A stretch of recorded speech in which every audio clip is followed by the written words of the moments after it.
Assalamualaikum warahmatullahi wabarakatuh. Perkenalkan, nama saya Yori Trisuryadi, peserta Latsar CPNS BPSDM Regional Bandung tahun 2021 angkatan 26 kelompok 4. Assalamualaikum warahmatullahi wabarakatuh. Saya Riris Mulyati, peserta Latsar CPNS 2021 BPSDM Regional Bandung golongan 3 angkatan 26 kelompok 4. Assalamualaikum warahmatullahi wabarakatuh.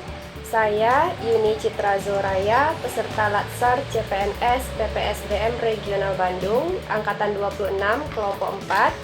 Kali ini saya bersama rekan saya akan menjelaskan tentang analisis isu global korupsi melalui video berikut ini untuk memenuhi tugas kelompok pada agenda 1. Selamat menyaksikan.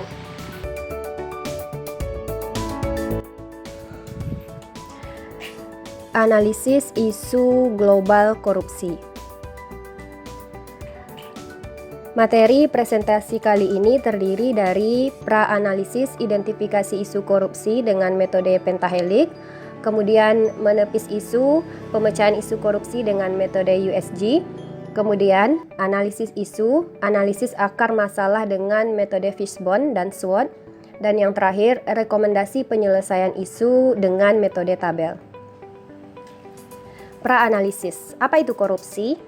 Nah, menurut Undang-Undang Nomor 31 Tahun 1999, korupsi adalah tindakan setiap orang yang secara melawan hukum melakukan perbuatan memperkaya diri sendiri atau orang lain atau suatu korporasi yang dapat merugikan keuangan negara atau perekonomian negara.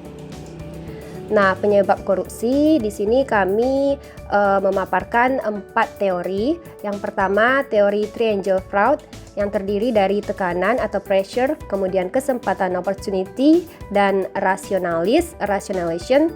Kemudian teori yang kedua adalah teori CDMA yang terdiri dari kekuasaan atau directionary, kemudian monopoly yang dibarengi dengan akuntabilitas atau accountability. Teori yang berikutnya adalah teori GON yang terdiri dari keserakahan atau greed, kesempatan, opportunity, kebutuhan, need, dan pengungkapan atau expose.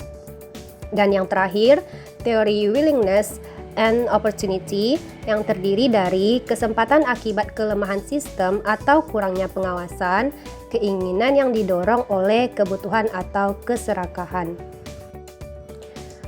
Kemudian, isu scan metode pentahelik. Metode ini mengelompokkan berbagai pihak dalam berbagai elemen, yaitu government, pemerintah, akademik atau dunia pendidikan, bisnis, dunia usaha, company, komponen masyarakat atau komunitas, dan media. Selanjutnya, menepis isu dengan metode USG. Yang dimaksud dengan USG yaitu urgency, seriousness, dan growth. Urgensi maksudnya seberapa mendesak suatu isu harus dibahas, dianalisis, dan ditindaklanjuti. Sedangkan seriousness maksudnya adalah seberapa serius suatu isu harus dibahas, dikaitkan dengan akibat yang akan timbul. Kemudian growth maksudnya seberapa besar kemungkinan memburuknya isu tersebut jika tidak segera ditangani. Adapun kriteria USG yaitu mulai dari yang sangat USG sampai tidak sangat USG dengan menggunakan skor 1 sampai 5. Kemudian menganalisis isu sampai ke akar atau yang disebut dengan diagram Fishbone. Fishbone diagram atau diagram tulang ikan lebih menekankan pada hubungan sebab akibat. Masalah akan dipecahkan menjadi sejumlah kategori yang berkaitan, mencakup manusia, material, mesin, prosedur, kebijakan, dan lainnya. Selanjutnya, metode SWOT. Analisis SWOT adalah suatu metode analisis yang digunakan untuk menentukan dan mengevaluasi, mengklarifikasi, dan memvalidasi perencanaan yang telah disusun sesuai dengan tujuan yang ingin dicapai. Analisis SWOT bertujuan untuk mengidentifikasi berbagai faktor secara sistematis untuk merumuskan suatu strategi. Kemudian, pra-analisis isu korupsi. Di bidang pemerintahan, kurangnya tingkat penyelesaian penyidikan korupsi dengan kategori mega korupsi, rendahnya pengawasan pengadaan barang dan jasa, di masyarakat, kepedulian dan peran aktif masyarakat yang masih rendah terhadap upaya pemberantasan korupsi, dan di bidang akademisi kurangnya pendidikan secara teori dan praktek tentang moral atau soft skill meliputi karakter jujur, integritas, tanggung jawab, etika dalam lingkungan berbangsa dan bernegara agar terhindar dari perilaku korupsi. Di bidang pengusaha, komitmen para pengusaha yang rendah dalam menciptakan dan membangun bisnis yang bersih dan berintegritas. Kemudian, yang terakhir di media, masih adanya kontrol yang kuat atau kaum elit terhadap media serta pemberitaan yang lebih mementingkan rating dan keuntungan media. Kelima isu tersebut dianalisis menggunakan metode USG.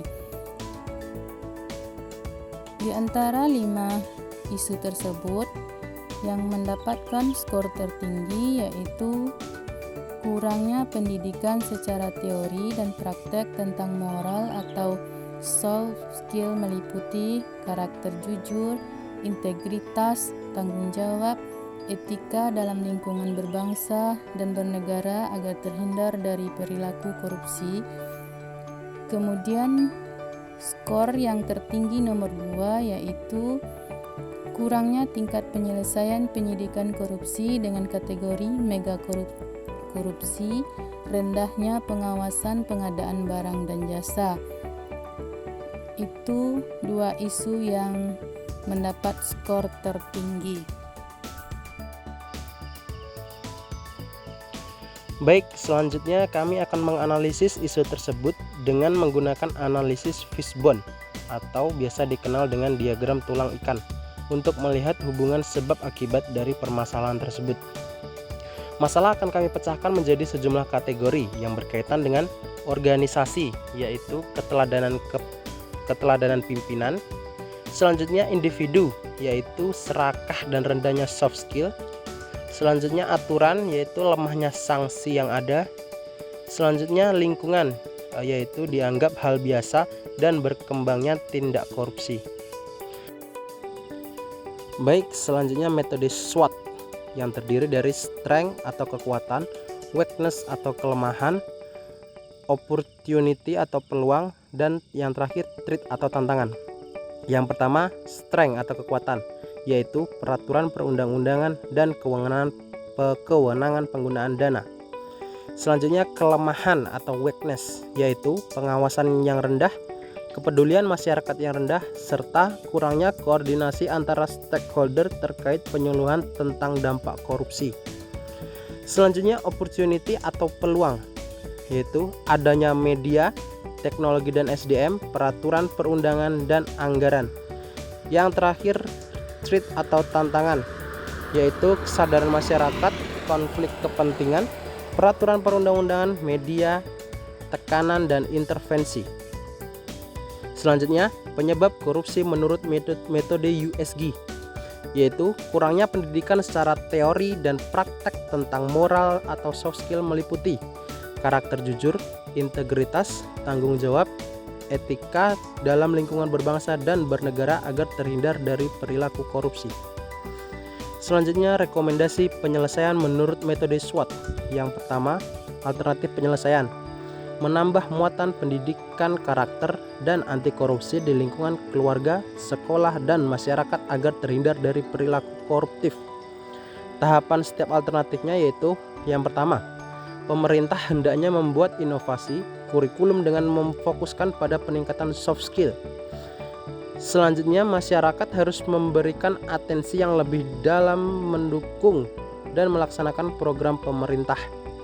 Yang nomor 3, akademisi melaksanakan kurikulum yang telah disepakati dan membuat inovasi. Nomor 4, pengusaha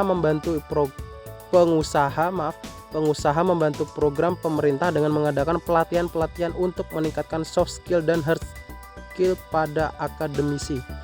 Yang terakhir, media membantu pegawai dan mempublikasikan semua program sehingga informasi yang ada dapat tersampaikan merata.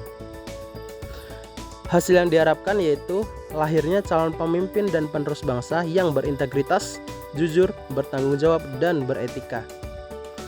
pihak yang terkait yaitu pemerintah, masyarakat, akademisi, pengusaha, dan media.